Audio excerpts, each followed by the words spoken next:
Floor Amendment number 3 by Garcia. I believe that's being passed out as we speak.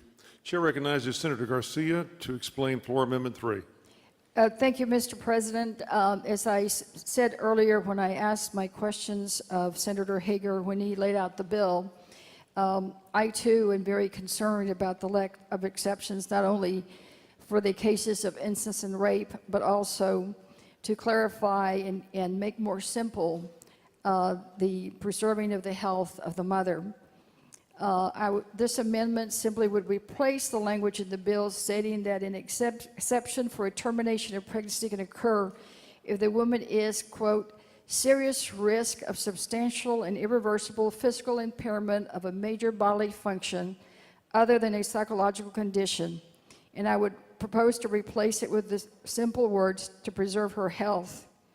The purpose of this amendment is to simply leave medicine to the doctors and leave the legislating for us as legislators and not substitute our judgment for theirs. To define serious substantial risk, as this bill does, will tie the hands of doctors later who may believe a woman's life is at risk but cannot advise to terminate a pregnancy because of the narrow focus of this definition. Last year, only 0.57% of abortions in this state occurred after 20 weeks. That is because late-term abortions are usually a heart-wrenching medical decision that families make based on serious medical developments, and we should leave the law as it is to give families and doctors the respect of letting them make these tough decisions on their own. Members, sometimes we forget the decisions we make in this chamber have real consequences. That, try as we may, we sometimes are not the best people to decide the fate of our constituents and the people of this state. We are not their doctors, or their wives, or their husbands.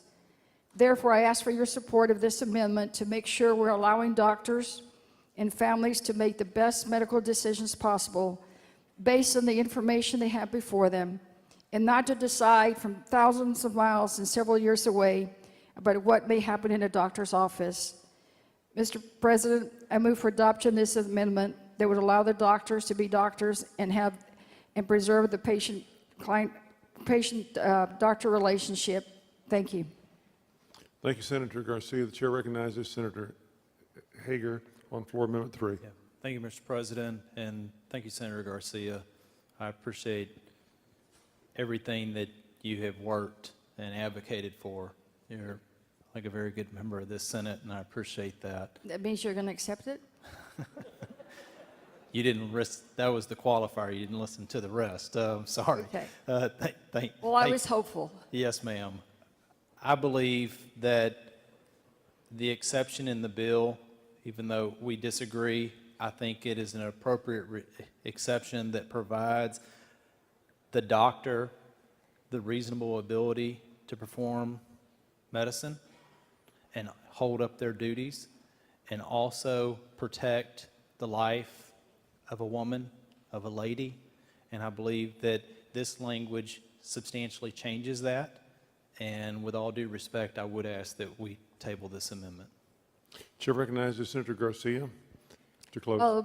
Mr. President and members, as I stated earlier when Senator Hager was laying out the bill, I think the language in the bill is just very narrow. It's a lot of words that quite frankly, I'm not sure that the doctors will know what they're supposed to do, and they'll have to weigh so many different factors that for me, even though I am a lawyer and I know that lawyers are known for being very wordy, it would really just be more simple to say that it would be to protect the life of the mother, and just keep it simple and let the doctors do their work together with the woman involved and her maker and her family, to let them decide. Because to me, that's the bottom line of this whole bill, is that we should let the doctors be doctors and have the women be able to consult with that doctor, with her maker and her family, and make the best medical decision for herself.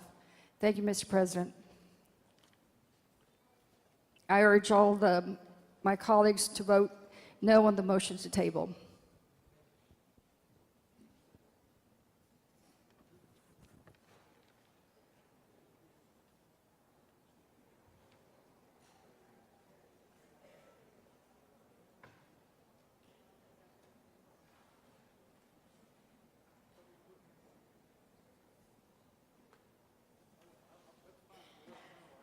Members, the issue is the motion to table by Senator Hager. The Secretary will call the roll.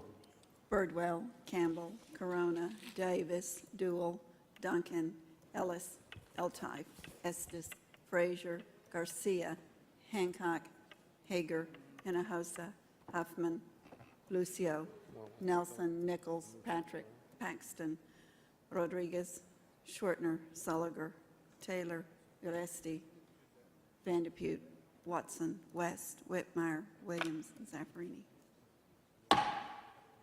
Members, there being 20 ayes and 10 nays, the motion to table is sustained. The chair lays on floor amendment number 4 by Senator Zaffarini. The Secretary will read the amendment. Floor amendment number 4 by Zaffarini. Chair recognizes Senator Zaffarini to explain floor amendment 4. Thank you, Mr. President. Mr. President and members, this amendment would replace the word substantial with the word some before medical evidence because testimony indicated that there is not a consensus regarding whether there is substantial medical evidence that an unborn child is capable of experiencing pain by not later than 20 weeks after fertilization. It also would allow a doctor to consider a woman's psychological condition if it existed prior to her pregnancy when determining whether the woman's medical condition is likely to cause death or a serious risk of physical impairment if an abortion is not performed.